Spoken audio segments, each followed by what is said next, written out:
Good morning दोस्तों, this is Sintu Kumar, teacher of English.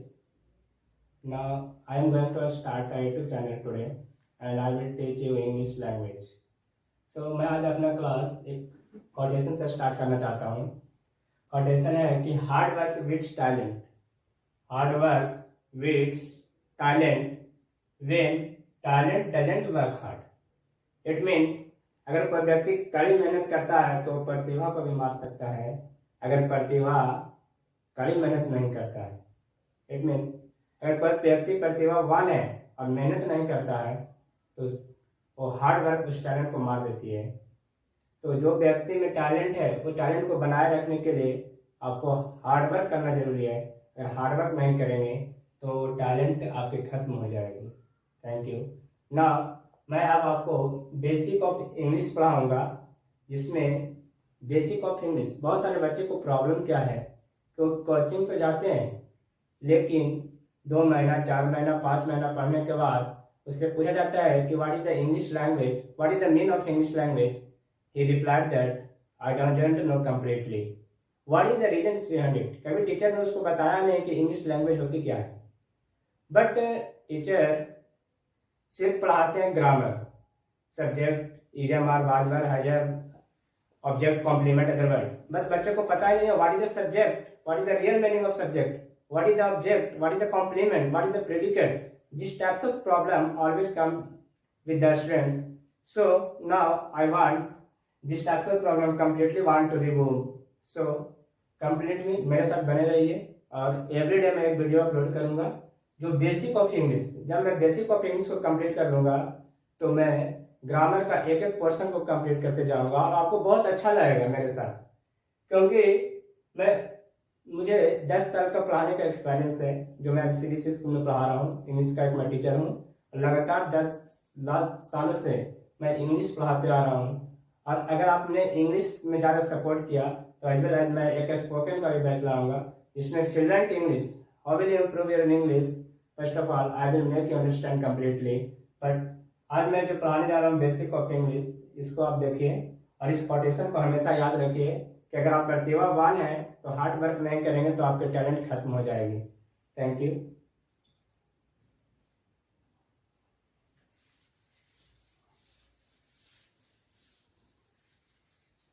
मैं basic language को पढ़ाने जा रहा हूँ. बेसिक लैंग्वेज से रिलेटेड टर्म्स देख लेता हूँ. First of all related terms. Related terms का मतलब क्या होता है कि मैं इससे बेसिक इंग्लिश के से जुड़ा क्या क्या मैं पढ़ाऊंगा. तो जो बच्चों को जरूरी है, पहला है कि आपको इसका what is the letter. Letter होता क्या है, एकदम अल्फाबेट से मैं चल रहा हूँ. Second one is letter and word. Word क्या होते हैं. Third one is sentence. Sentence क्या होते हैं. And fourth one is the sentence को 2 भागों में बांट देंगे. यहाँ पे सेंटेंस को 2 भागों में बांट करके और हम लोग पढ़ेंगे पहला इसका सब्जेक्ट. सेंटेंस को 2 भागों में बांट दिया जाता है. इसका एक पार्ट को सब्जेक्ट कहते हैं और दूसरे पार्ट को प्रेडिकेट कहते हैं.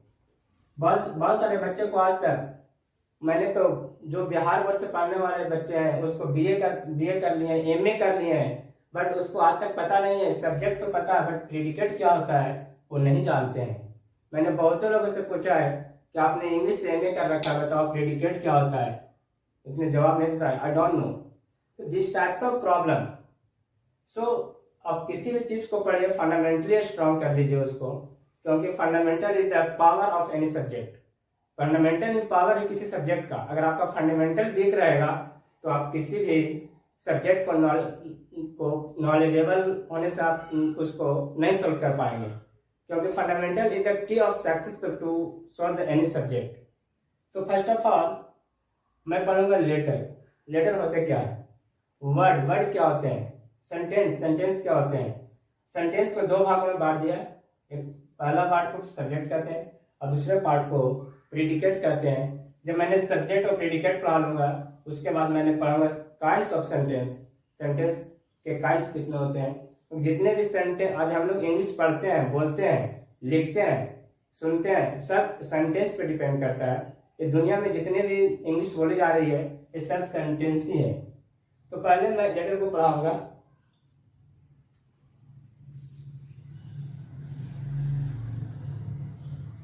Letter.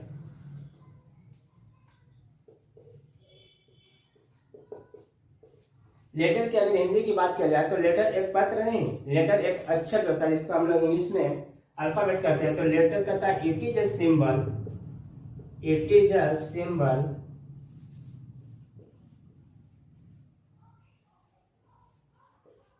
it is a symbol which denote a sound, which denote a sound. It's called a letter.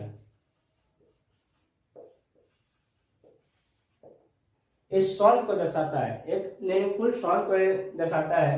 Suppose example लेते हैं, A B C D etc। आज तक मेरे बचपन में पढ़ाया गया है कि बोलो A B C, but it's a completely wrong pronunciation of A। There is no any word, there is no any letter in A, means A is a definitely incorrect pronunciation. You have to pronounce A, you have to pronounce A। so this types of हम लोग पढ़ेंगे letter में। It is a symbol which denote a sound, is called letter, like A B C D etc। And after this I will study word।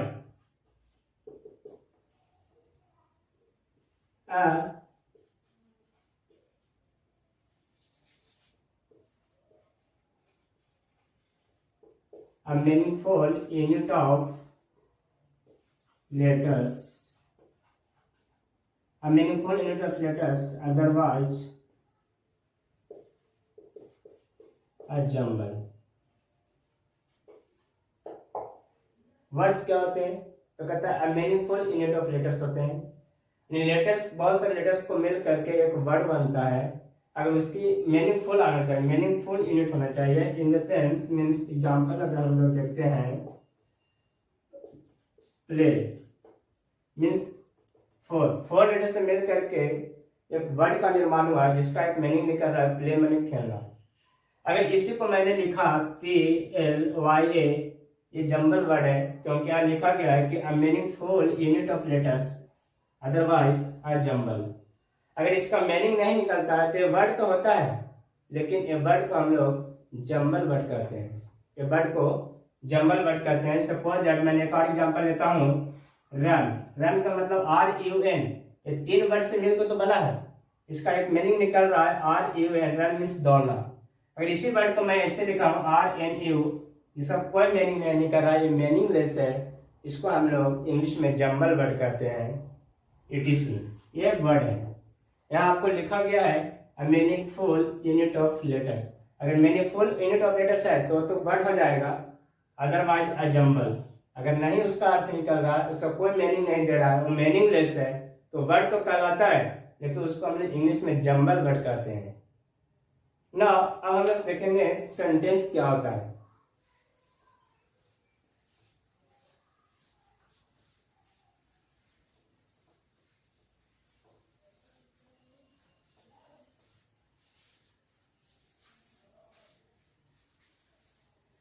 Sentence,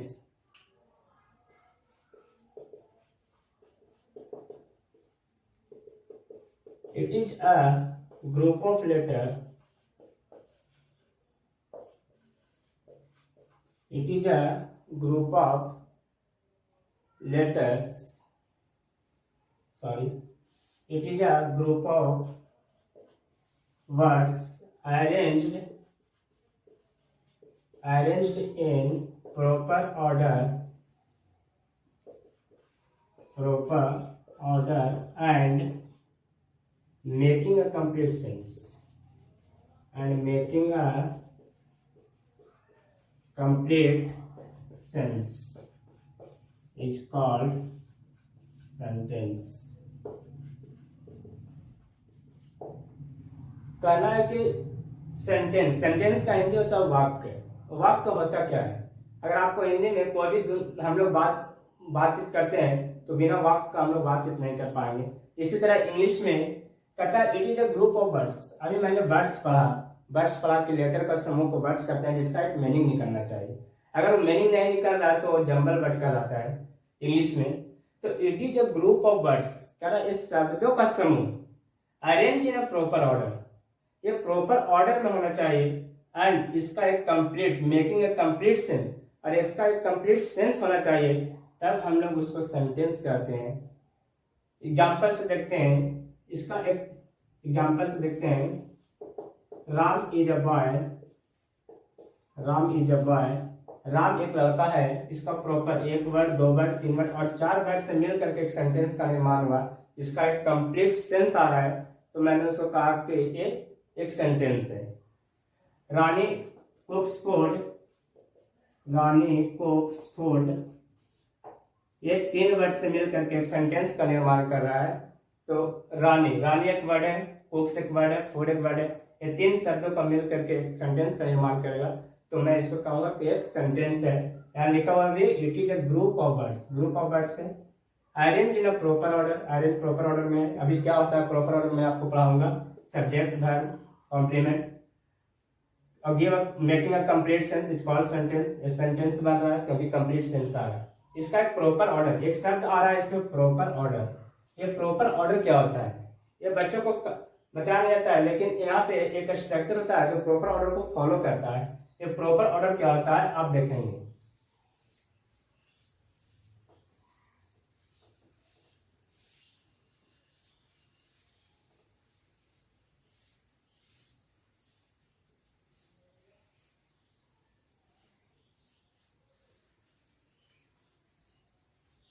मैं sentence के proper order की बात कर रहा हूं।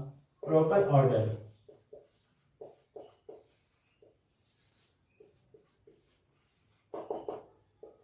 प्रॉपर ऑर्डर में आएगा subject plus verb plus object या कॉम्प्लीमेंट प्लस अदर वर्ड। और डब्ल्यू का हम लोग अदर वर्ड कहते हैं। इसका फुल फॉर्म मैं ऊपर लिख दे रहा हूं, फुल फॉर्म ऊपर लिख दिया। ये हो गया एक प्रॉपर ऑर्डर। इस subject plus verb plus object या कॉम्प्लीमेंट प्लस अदर वर्ड एक सिंपल असर्टिव सेंटेंस का प्रॉपर ऑर्डर है। इसी को फॉलो करना होता है। अगर इसको फॉलो नहीं करेगा तो सेंटेंस इम्प्रॉपर ऑर्डर में रहेगा और उसका मीनिंगलेस अर्थ होगा, जिस फिर हम लोग सेंटेंस नहीं कर पाएंगे। तो subject plus verb plus object या complement plus other word. Object complement क्या होते हैं, सब्जेक्ट क्या होते हैं, मैं बात करूंगा। तो ये सेंटेंस क्या होता है, इसका एक नोट्स है, नोट है। सेंटेंस ये प्रॉपर ऑर्डर को फॉलो नहीं करता, फिर भी इंग्लिश में सेंटेंस होता है। Sentence the proper order is not followed, sometimes the proper order is not followed,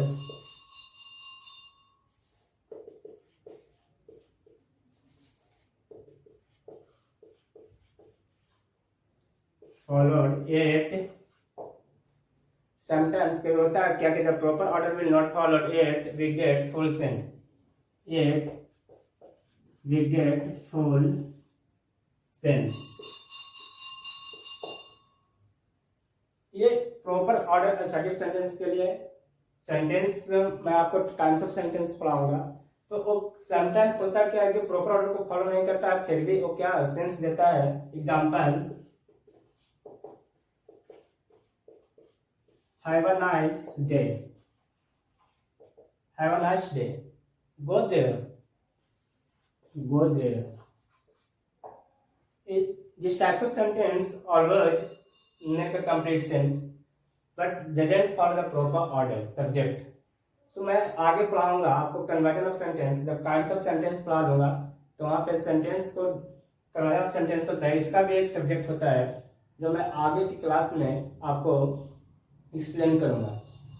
तो आपको समझ में आ गया सेंटेंस क्या होता है, सेंटेंस का प्रॉपर ऑर्डर क्या होता है। सेंटेंस बनने के लिए उसका एक कंप्लीट मीनिंग आना चाहिए, ग्रुप ऑफ वर्ड्स होना चाहिए, प्रॉपर ऑर्डर होना चाहिए। और कभी कभी अगर प्रॉपर ऑर्डर को नहीं फॉलो करता है तो वो भी सेंटेंस होता है, लेकिन वो दूसरे तरह का सेंटेंस होता है। वो काइंड्स ऑफ सेंटेंस में हम लोग इसकी बात करेंगे। अब सेंटेंस को दो भागों में बांट दिया गया है, जिसको मैं पढ़ाने जा रहा हूँ।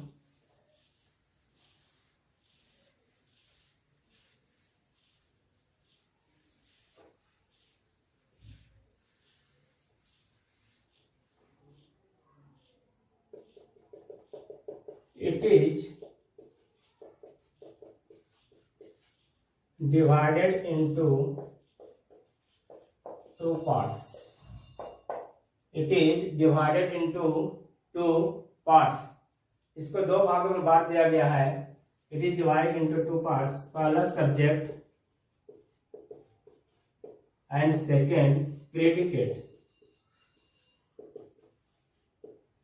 इसको दो भागों में बांट दिया गया है, पहला सब्जेक्ट एंड दूसरा प्रेडिकेट। इस सेंटेंस के दो एग्जाम्पल की बात अगर करें हम, my father is a doctor, my father is a doctor means my father is a subject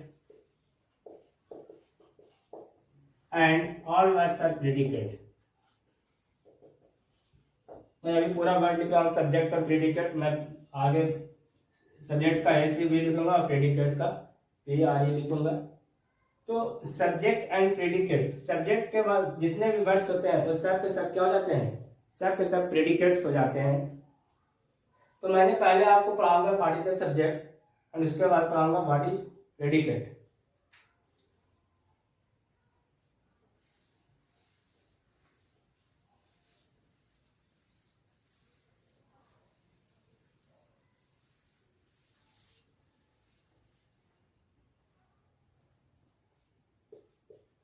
What is subject? What is subject?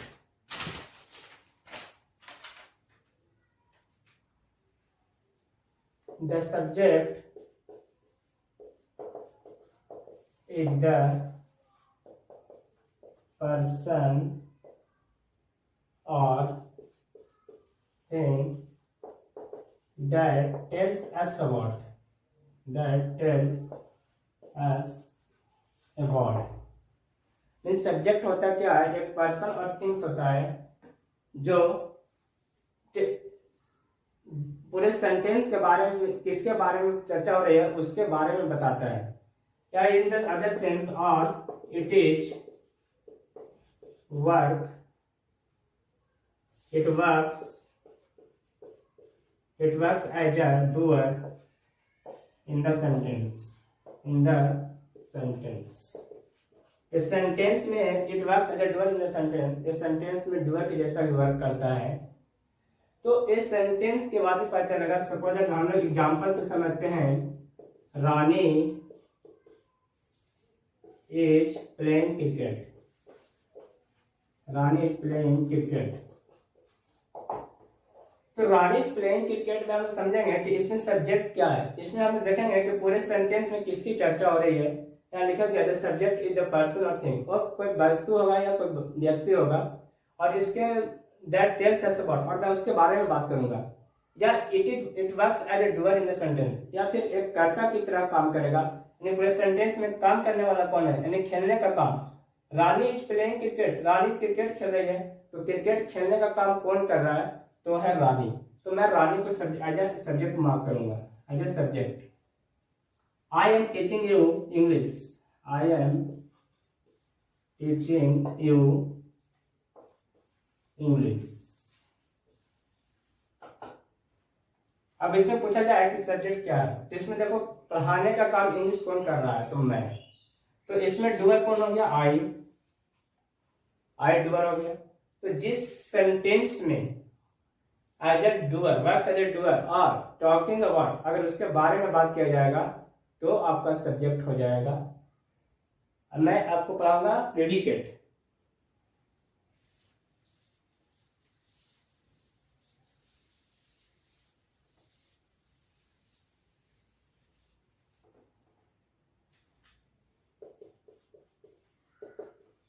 Predicate in the simply except subject, all words are predicate। except subject all words are predicate। In subject के अलावा जितने भी words है वो सब के सब predicate होते हैं इंग्लिश में। जैसे मैंने यहाँ लिखा हुआ कि रानी इज प्लेइंग क्रिकेट, तो रानी सब्जेक्ट हो गया और इज प्लेइंग क्रिकेट प्रेडिकेट हो गया। Once again I am example दूँ,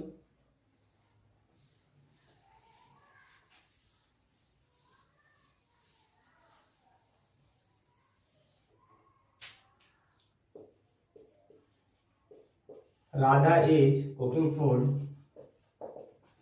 Radha is cooking food. Radha खाना बना रही है, तो राधा खाना बनाने का काम कौन करे? राधा। राधा के बारे में बात हो रहा है तो राधा सब्जेक्ट हो गया, और एक्सेप्ट सब्जेक्ट, सब्जेक्ट को छोड़कर जितने भी वर्ड होंगे सब के सब प्रेडिकेट हो जाएंगे, सब के सब प्रेडिकेट। ये इंट्रोगेटिव सेंटेंस से भी काम आएगा। सपोज अगर इंट्रोगेटिव सेंटेंस लेता हूं मैं, do you know English, do you know English. बहुत बच्चे का कंफ्यूजन होता है कि टीचर्स ने स्टैटिक सेंटेंस का सब्जेक्ट को प्रेडिकेट पर हाथ करके छोड़ देता है, तो बच्चे को प्रॉब्लम आने लगता है कि सर इंट्रोगेटिव सेंटेंस में क्या होगा। तो इंट्रोगेटिव सेंटेंस से भी वही होगा, अगर सब्जेक्ट के बाद जितने भी वर्ड हैं डू और इंग्लिश, ये सब प्रेडिकेट हो जाएंगे और ये क्या हो जाएंगे? सब्जेक्ट हो जाएंगे। यही होता है सब्जेक्ट एंड प्रेडिकेट। इसके बाद हम लोग सब्जेक्ट एंड प्रेडिकेट के बाद हम लोग काइंड्स ऑफ सेंटेंस पढ़ेंगे, काइंड्स ऑफ सेंटेंस। इसके बाद हम लोग पढ़ेंगे काइंड्स ऑफ सेंटेंस।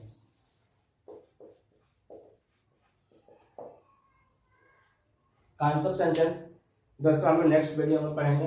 ये मेरा पहला वीडियो था। अगर आपको अच्छा लगेगा चैनल को सब्सक्राइब और शेयर करें।